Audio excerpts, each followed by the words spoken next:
Bharatiya Janata party के हमारे सभी पदाधिकारी और उपस्थित बहनों और भाइयों, आप सबको मैं आज हनुमत जयंती की हृदय से बधाई देता हूं। रिद्धि सिद्धि देने वाले बजरंगबली आप सबकी सुरक्षा भी करे, आपके जीवन को सुख और समृद्धि की ओर अग्रसर कर सकें, इसकी मैं आप सबको अपनी शुभकामनाएं देता हूं। बहनों और भाइयों, पहले चरण का चुनाव संपन्न हो चुका है। देश के अंदर 102 लोकसभा सीटों पर चुनाव संपन्न हुए हैं और उत्तर प्रदेश के भी 8 लोकसभा सीटों पर चुनाव अब तक संपन्न हो चुके हैं। दूसरे चरण के मतदान की तैयारी चल रही है और 26 अप्रैल को दूसरे चरण में मतदान होना है। बहनों और भाइयों, पहले चरण के मतदान के बाद देश के अंदर जो रुझान देखने को मिला है, जनता जनार्दन का आशीर्वाद भारतीय जनता पार्टी और सहयोगी दलों को प्रचंड बहुमत के साथ प्राप्त होने जा रहा है और इसीलिए मैं आपका आह्वान करने जा रहा हूं कि देश की जो आवाज है वह आवाज है फिर एक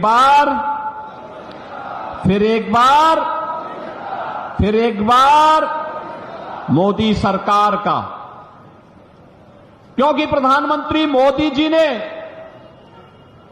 देश के अंदर 10 वर्ष में देश की तस्वीर और तकदीर को बदलने का काम किया है। देश के अंदर सुरक्षा का बेहतर माहौल दिया है। देश के अंदर विकास के बड़े बड़े कार्य किए हैं। गरीब कल्याणकारी योजनाओं की एक लंबी श्रृंखला दी है। बहनों और भाइयों, याद करिए 2014 के पहले देश के अंदर आतंकी वारदात होती थी, बम विस्फोट होते थे और सुरक्षा का वातावरण था, लोग भयभीत रहते थे। 2014 के बाद आतंकवाद को नियंत्रित किया गया और 2019 आते आते मोदी जी ने ऐसा कार्य किया कि आतंकवाद की जो जड़ थी, कश्मीर की धारा 370, उसी को समाप्त करके उखाड़ फेंक दिया गया और आज भारत में आतंकवाद का नेस्तनाबूद कर दिया गया। बहनों और भाइयों, अब तो कहीं पे जोर से पटाखे का धमाका होता है तो पाकिस्तान सफाई देता है कि नहीं हमारा हाथ नहीं है, क्योंकि पाकिस्तान को डर है अगर गलती से भी भारत के अंदर आतंकी घटना को अंजाम दिया और किसी निर्दोष नागरिक की जान गई तो लेने के देने पड़ जाएंगे। बहनों और भाइयों, बिनु भय होई न प्रीति, यही है आज देश का दुश्मन भी भारत की ताकत का एहसास कर रहा है। ये किसके कारण?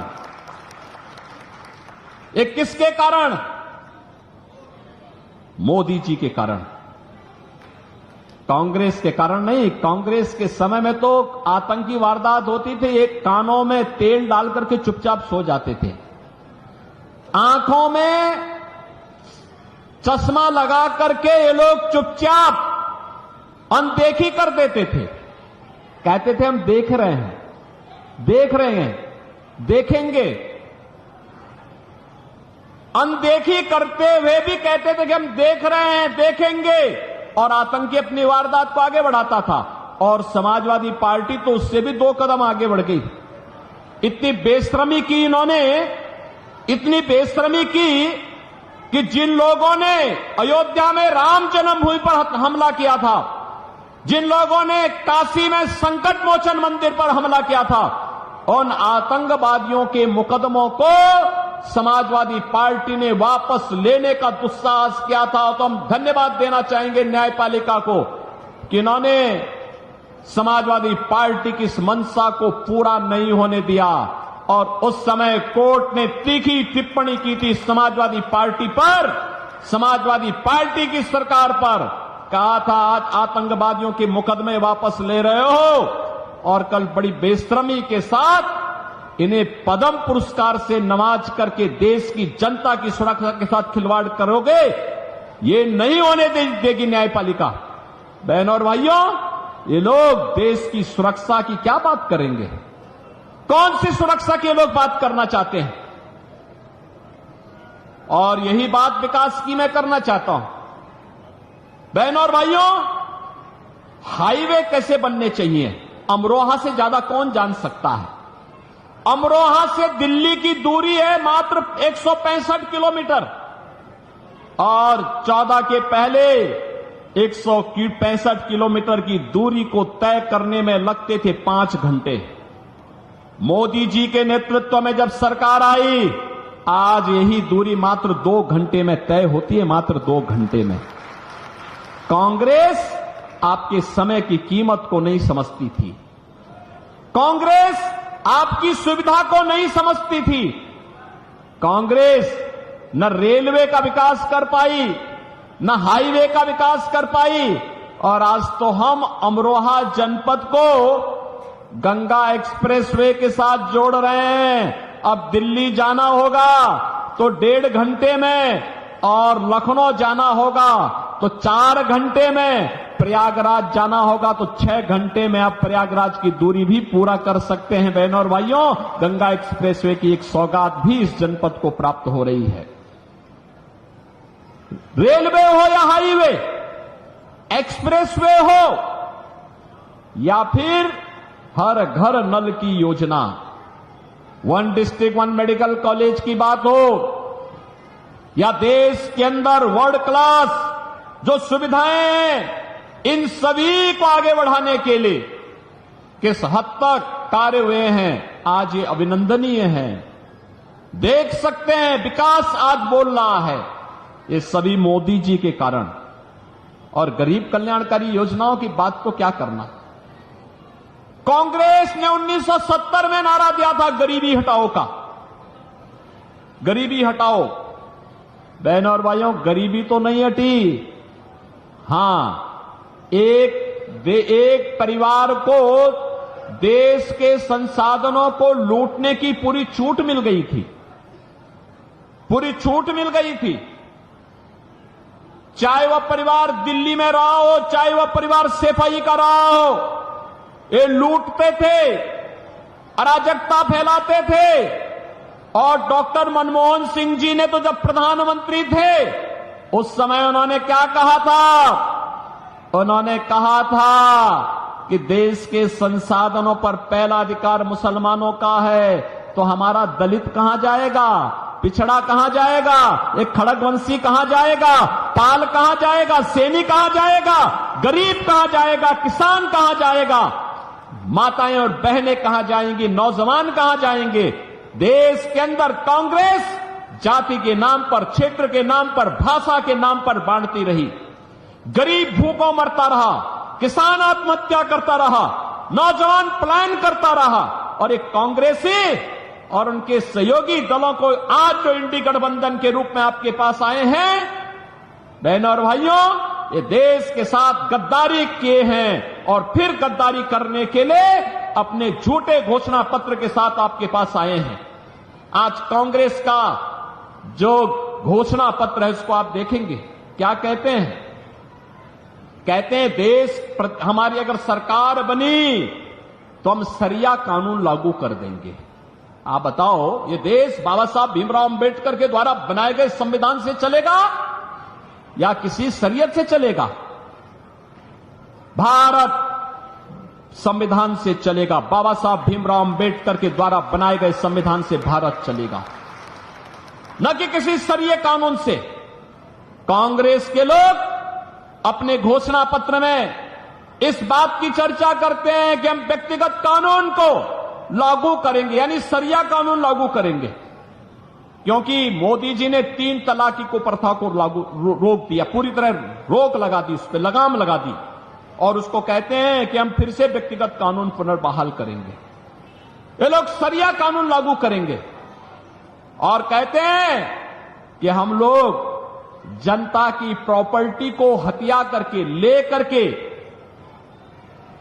उसके माध्यम से फिर उसका बंदर बांट करेंगे। बहनों और भाइयों, क्या आप कांग्रेस और समाजवादी पार्टी को अपनी संपत्ति पर डकैती डालने की छूट देना चाहते हैं क्या? अरे आपके बाप दादों ने कमा करके संपत्ति रखी है। देखो ना इन बेशरमों की हालत। एक तरफ आपकी संपत्ति पर इनकी कुदृष्टि है और दूसरी तरफ माफिया और अपराधियों को अपने गले का हार बना करके कैसे उनके नाम पर फतिया पड़ रहे हैं, आपने देखा होगा इनके हाल को। देखा है ना, देखा है ना। और मैं यहां की जनता को तो धन्यवाद दूंगा। मैं 2017 में जब आया था यहां, इसी महेंद्र खड़गवंशी के प्रचार में मैं आया था, यहीं पे सभा हुई थी 2017 में भी और 2022 में भी। और बहनों और भाइयों, तब 2017 में मैंने कहा था, कबीरदास जी ने एक बार कहा था कि अपने पुत्र के बारे में उन्होंने कहा था कि उससे छुटकारा पाना चाहते थे। उन्होंने कहा कैसा पूत कमाल। और आपने भी कबीरदास जी के वचनों को अंगीकार करते हुए महेंद्र खड़गवंशी को यहां से विधायक बना करके भेजा, बना के भेजा ना 17 में, 22 में भी आया ना। और देखो उन्होंने यहां पर विकास के कार्यक्रमों को आगे बढ़ाया। विकास के कार्यक्रम, आश्रम पद्धति का विद्यालय हो, चीनी मिल के विस्तारीकरण का हो, और भी यहां के अन्य कार्यक्रमों को, विकास के कार्यक्रमों को लेकर के चल करके जो सपना कभी स्वर्गीय बाबू कल्याण सिंह जी का था, उस सपने को साकार करने के लिए महेंद्र खड़गवंशी चौधरी कंवर सिंह तंवर के साथ मिलकर के लगातार प्रयास करते रहे।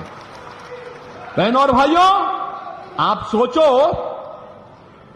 सरदेव कल्याण सिंह जी की भावनाओं के अनुरूप आज अयोध्या में भगवान राम का भव्य मंदिर बन गया है। बन गया ना, अयोध्या में राम मंदिर का निर्माण हो गया ना। अब कोई संदेह है क्या? अभी भी कोई संदेह है किसी को? और आप सोचिए, जब कल्याण सिंह जी का देहांत हुआ तो समाजवादी पार्टी के लोग गए भी नहीं। अपमान क्या था इन्होंने स्वर्गीय कल्याण सिंह जी का। और इसीलिए आज मैं आपसे कहने के लिए आया हूं कि गरीबों के हकों पर डकैती डालने वाले, आज मोदी जी के शासनकाल में 80 करोड़ गरीबों को फ्री में राशन की सुविधा का लाभ मिल रहा है।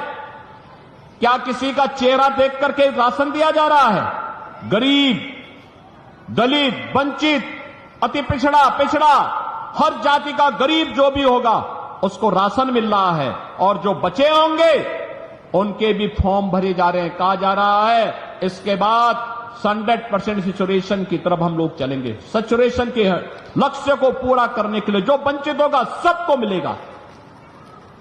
60 करोड़ गरीबों को 5 लाख रुपए की आयुष्मान भारत की सुविधा। और अब तो हमने ये भी व्यवस्था की है कि जिसके पास आयुष्मान भारत का कार्ड नहीं बन पाया, मेरे पास मेरा कोई विधायक, कोई पदाधिकारी या पीड़ित भी पत्र लिख देता है तो मैं उसके जनधन अकाउंट में सीधे लखनऊ से पैसा भेज देता हूं कि भाई उपचार करा लो, कोई समस्या नहीं, सरकार उनकी है। बहनों और भाइयों, मोदी जी ने 50 करोड़ गरीब परिवारों के जनधन अकाउंट खोल दिए। क्या कर रही थी कांग्रेस 60-65 वर्षों तक? समाजवादी पार्टी की 4-4 बार सरकार थी, क्या कर रहे थे ये लोग? मोदी जी ने 12 करोड़ परिवारों के घर में शौचालय बना दिए। 10 करोड़ गरीब महिलाओं को, 10 करोड़ परिवारों को रसोई गैस का फ्री में कनेक्शन उपलब्ध करवा दिया। 12 करोड़ गरीबों के घर में शौचालय बना दिए गए।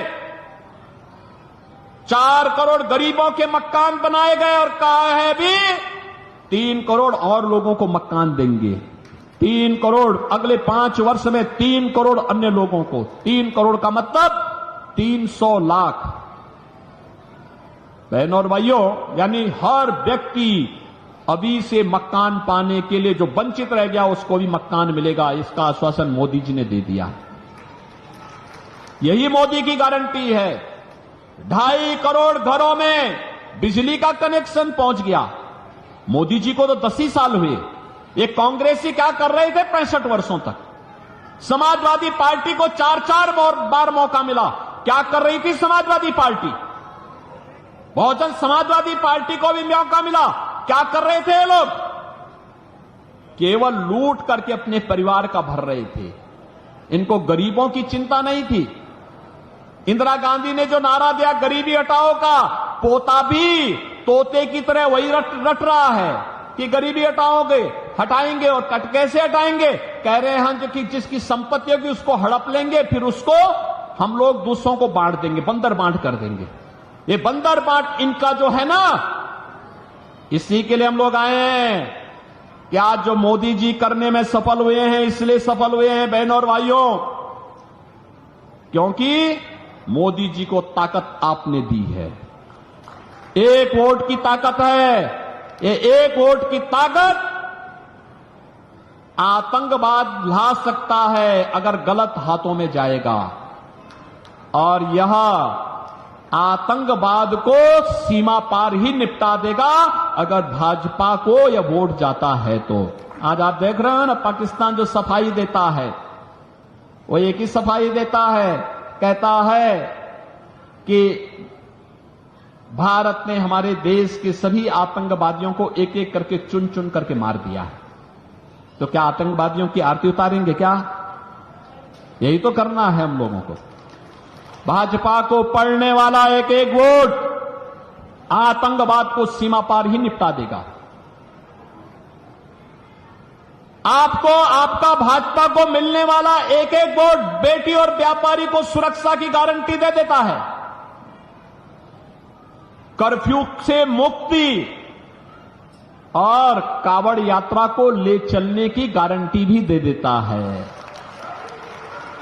बहनों और भाइयों, आपका एक वोट गरीब के जीवन में परिवर्तन ला करके, कांग्रेस के समय में गरीबी बढ़ी और मोदी जी के 10 वर्ष के कार्यकाल में 25 करोड़ लोग गरीबी रेखा से मुक्त होकर के खुशहाल जीवन जीने के लिए आगे बढ़े हैं, विकास की प्रक्रिया के साथ आगे बढ़े हैं। और कांग्रेस अपनी घोषणा पत्र में कह रही है जो 25 करोड़ लोग गरीबी से मुक्त हुए हैं इनको फिर से गरीब बनाएंगे। क्या आप ऐसे कांग्रेस को वोट देंगे? और तो और, पिछली बार जो धोखा हुआ, आपने जिस व्यक्ति को सांसद चुना वह व्यक्ति तो भारत माता की जय भी नहीं बोलता। और पिछली बार किस चुनाव चिन्ह पे आया था, इस बार फिर दूसरे चुनाव चिन्ह पे आ गया। ये हमेशा पहले उसने हाथी का सहारा लिया और जब यहां पूरा चर खा लिया है तो अब वह हाथ का सहारा लेकर के जबरदस्ती यहां के संसाधनों को लूटने का प्रयास कर रहा है। और बेशर्मी की हद देखो, देश की संसद में भारत माता की जय करने से भागता है, कहता नहीं हम नहीं बोलेंगे। आप मुझे बताओ, क्या उसको वोट जाना चाहिए? क्या वोट जाना चाहिए? क्या जो भारत माता की जय न बोल सके, क्या उसको वोट जाना चाहिए? क्या रहेंगे भारत में, खाएंगे भारत में और भारत माता की जय जयकार नहीं करेंगे? ये कैसे चल सकता है? क्या आप स्वीकार करेंगे? ये भारत के लोकतंत्र को कमजोर करने की साजिश का हिस्सा है, आपके संसाधनों पर डकैती डालने का हिस्सा है, आपकी सुरक्षा में सेंध लगाने की साजिश का हिस्सा है। और इसीलिए हम लोग आए हैं कि बहनों और भाइयों, जो लोग देश के साथ गद्दारी कर रहे हैं, गरीबों के हकों पर डकैती डालने का काम किए हैं, जिन लोगों ने आपकी सुरक्षा में सेंध लगाया है, बेटी और व्यापारी को सुरक्षा दी है, उन सबको चुनाव में खारिज करिए, एकदम एक सिरे से खारिज करिए। क्योंकि सुरक्षा में सेंध लगाने वाले ये आपके लिए खतरनाक हैं, क्योंकि जीवन तो आपका है। भारत माता को जयकार कर नहीं कर सकते तो देश तो आपका है और वोट भी आपका है। इसलिए बहनों और भाइयों, अपने सुरक्षित जीवन के लिए, उज्जवल भविष्य के लिए, भारत माता को दुनिया की सबसे बड़ी ताकत बनाने के लिए फिर से मोदी जी देश के प्रधानमंत्री बनने आवश्यक हैं। और जो भारत की प्रगति चाहते हैं, भारत की समृद्धि चाहते हैं, वे सभी लोग मोदी जी के समर्थन में हैं, सभी लोग समर्थन में हैं। आप भी यहां से चौधरी कंवर सिंह तंवर को पढ़ने वाला एक एक वोट, एक एक वोट, बहनों और भाइयों, या एक एक वोट मोदी जी को पड़ेगा और विकसित भारत के लिए पड़ेगा। आप सहमत हैं? सहमत हैं? चौधरी कंवर सिंह तंवर को पढ़ने वाला कमल चुनाव चिन्ह पर एक एक वोट मोदी जी के खाते में जाएगा और विकसित भारत की आधारशिला बनेगा। आप भी सहमत हैं इससे? हमारा देश समृद्ध होना चाहिए, हमारा देश मजबूत होना चाहिए, हमारा देश सशक्त होना चाहिए, आतंकवाद से मुक्त होना चाहिए, हमारा देश किसी भी प्रकार की अराजकता से मुक्त होना चाहिए। सब सहमत है ना? तो 26 अप्रैल को पहला काम मतदान, पहला काम। और आपको 2 दिन का समय और प्रचार के लिए मिल रहा है। इस दौरान घर घर जाकर के, घर घर जाकर के, घर घर जाकर के बोलेंगे हनुमान जयंती है, और हनुमान जी के आराध्य प्रभु राम को अयोध्या में विराजमान कराने का काम भी मोदी जी ने किया है। तो बोलेंगे जो राम को लाए हैं, क्या बोलेंगे? जो राम को लाए हैं हम उनको लाएंगे, बोलेंगे ना? सभी सहमत है ना? और कमल खिलाएंगे, ये भी बोलेंगे ना? सभी लोग सहमत हैं? तो चौधरी कंवर सिंह तंवर भारी बहुमत से विजयी बनकर के जाएंगे। तो फिर मेरे साथ बोलेंगे भारत माता की, भारत माता की।